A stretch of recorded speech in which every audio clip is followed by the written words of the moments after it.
I would now like to invite to the floor Mlle Yolanda Renee King, youth activist.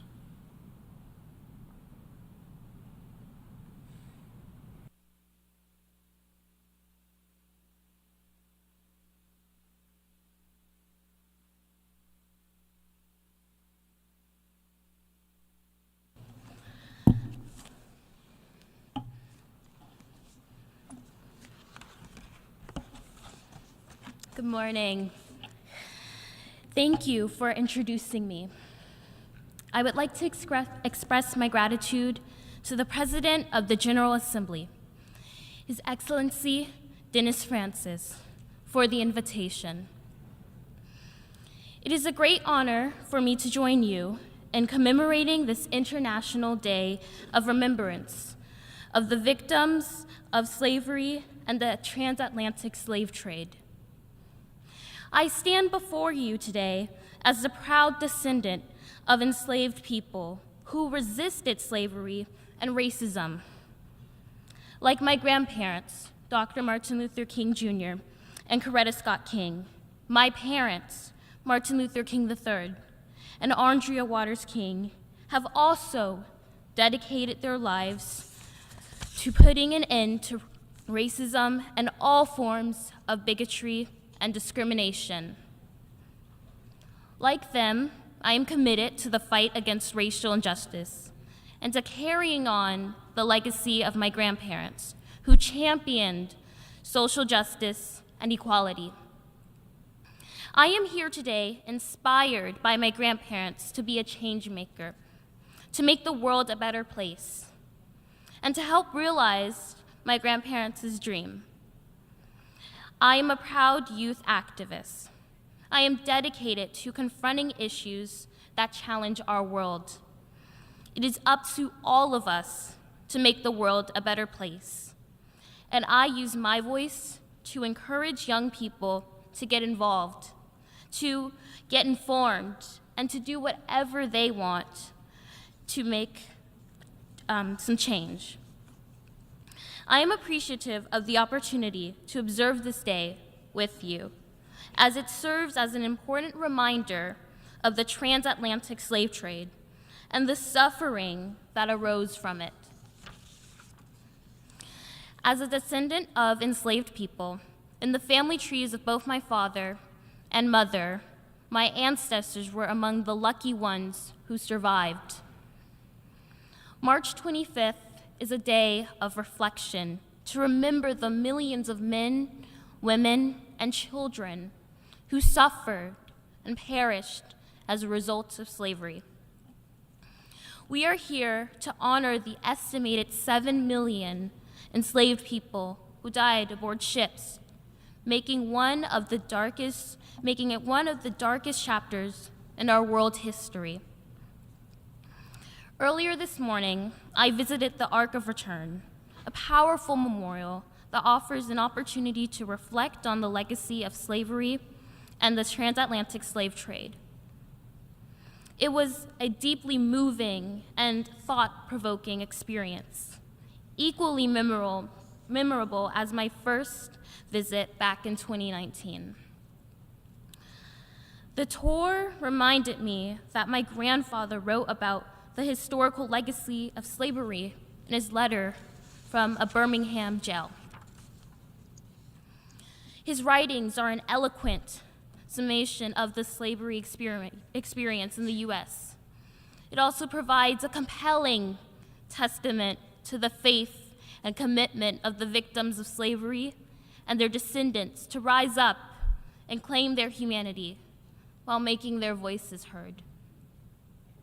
As my grandmother, Coretta Scott King, who was an alternate United Nations delegate herself, said back in 2004, when she spoke at the Harriet Tubman Museum, the sons and daughters of the African diaspora have a moving, important, and powerful story to tell, and will be heard.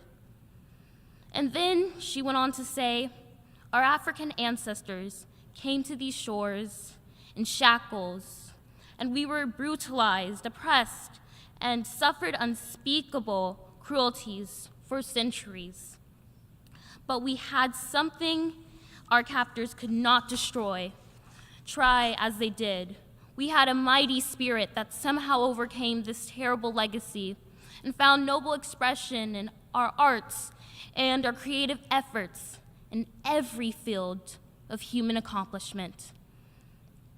Her words capture the stories and struggles of our ancestors, whose resilience and resistance paved the way for future generations. So, it is critical that we shine a light on the past to raise awareness about the historical impact of slavery, and more importantly, its lasting effects on our society today. It is a striking reminder that we are still struggling to eradicate systemic racism, inequality, violence, and poverty that continue to affect communities worldwide. Regretfully, we cannot even say that slavery is a thing of the past. In fact, the United Nations has estimated that as many as 50 million people are victims of slavery worldwide today. And broader definitions of slavery place the number at over 100 million. As we recall the past, we should keep our focus on the present and the work that lies ahead. There is much work to be done.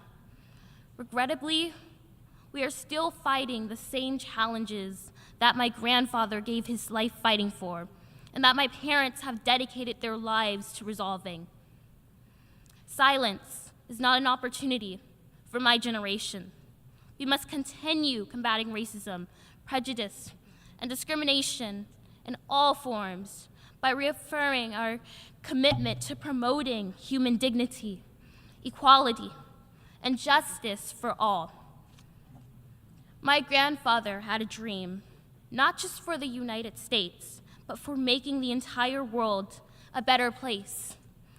He talked about creating a beloved community in which people of every race, religion, and nation could live together in peace and harmony and work together for the common progress of humankind.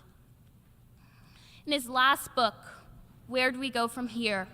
Chaos or Community, he talked about the World House. His vision of global interconnectedness and unity in the face of challenges is still relevant today.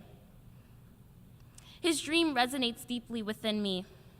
That's why I'm committed to raising my voice to combat racism, poverty, and violence.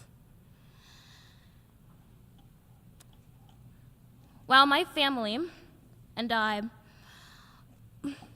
still, to this day, have talked about the correct way to be an activist, everyone can lend their own unique talents to stand up and speak out for what they believe in, to fulfill my grandparents' vision of a better world.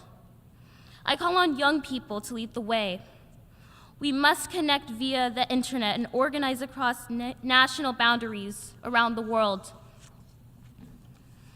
This will open up new possibilities for global campaigns to advance human rights and social justice in all nations. I hope that my family's legacy of social justice advocacy will inspire my generation to action and to confront issues affecting our world today. With this shared commitment, let's today affirm the bonds of interdependence that unite freedom and justice-loving people everywhere. And all of the young people in the world should embrace the future with hope, optimism, and radiant assurance that we shall overcome as sisters and brothers of all races, religions, and nations, united and determined. We will build the beloved community for all of humanity, a world house. With this vision, we can put an end to the triple evils of poverty, racism, and violence, and go forward into a more hopeful future. With a fearless dedication to create a more just, compassionate, and peaceful world. The hearts and souls of millions are surely with us in this effort as we join together in common cause to create a beloved world community where peace, harmony, and goodwill will reign supreme among all creation. En conclusión, me gustaría compartir mis palabras finales en español. Millones de almas y corazones seguramente estarán con nosotros en este esfuerzo, al unirnos los humanos en una causa común, en la creación de una comunidad amorosa, donde la paz, la armonía y la buena fe gobiernen sobre toda creación. Gracias.